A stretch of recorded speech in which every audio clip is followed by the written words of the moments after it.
শুরু হয়ে গিয়েছে ধান কাটা। দেখেন গ্রামের মেয়ে মানুষরাও কিন্তু ধান কাটে, এটা কি পরিমাণ পরিশ্রমী। এই ধান কেটে চাল হবে,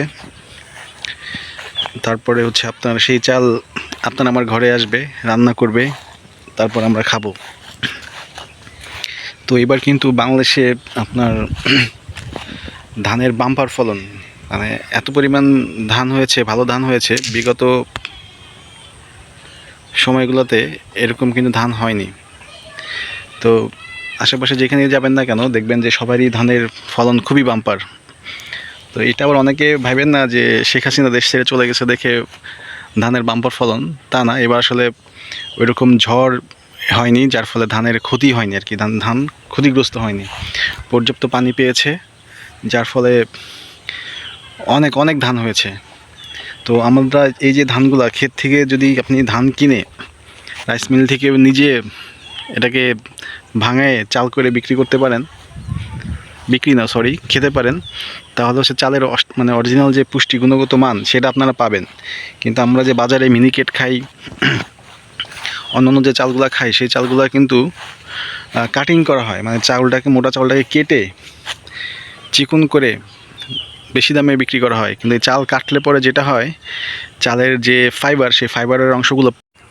তো যেটা বলতেছিলাম, এই ধানকে যখন আপনি এই ধান থেকে যে আপনার চালটা হয়, সেই চাল যদি কেটে মিনিকেট, তারপর হচ্ছে নাজিশাল হাবিজাবি করা হয়, সেক্ষেত্রে চালের গুণগত মান কিছুই থাকে না, যেটা আসলে মূলত স্বাস্থ্যের জন্য খুবই ক্ষতিকর। কারণ এই ধানের যে চালের যে মূল ফাইবার, সেই ফাইবারটাকে কেটে ফেলে দেওয়া হয়। তো আমরা চেষ্টা করি আসলে এই গ্রামগঞ্জ থেকে ধান কিনে বা রাইস মিলে ধানের বস্তা যায়, সেই বস্তাকে ভাঙিয়ে পরে চাল কেনার জন্য। আপনারাও এটা করতে পারলে আপনারাও ভালো থাকবেন। আর এই যারা অসাধু ব্যবসা, আমার মতে সরকারের এটা উদ্যোগ নেওয়া উচিত, কোনো ধান রাইস মিলে যেয়ে সেটাকে কাটিং করা হবে না, মানে যেটা বড়ো ধান সেটা বড়ো চালই হবে, মানে যেটা আউশ সেটা আউশ চালই হবে। মানে বড়োকে কখনো আউশকে কখনো কেটে কুটে মিনিকেট করা যাবে না বা নাজিশাল করা যাবে না।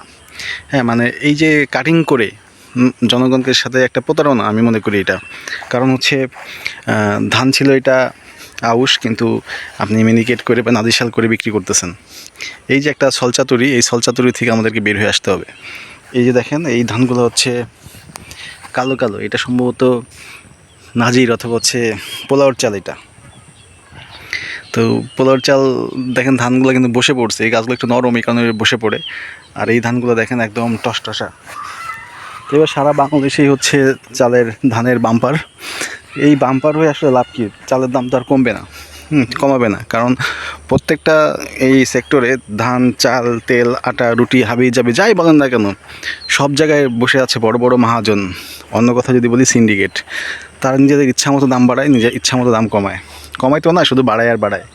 মানে গভর্নমেন্ট এদের সাথে বিলাই ইঁদুর খেলা হয়। এরা এক সপ্তাহ অভিযান চালায়, এক সপ্তাহ ধরে, 2 সপ্তাহ বন্ধ থাকে, 3 সপ্তাহে 3 গুণ 4 গুণ দামে বেশি করে বিক্রি করে। এই হচ্ছে আমাদের অবস্থা। দেখবেন কৃষকরা বেশি দিন বাঁচে, কৃষকদের শরীর অনেক, গ্রামের মানুষের শরীর অনেক টাইট ফিট থাকে। কারণ হচ্ছে এরা এই চালগুলা খায়। হ্যাঁ, কোনো কেমিক্যাল মিশানো চাল খায় না।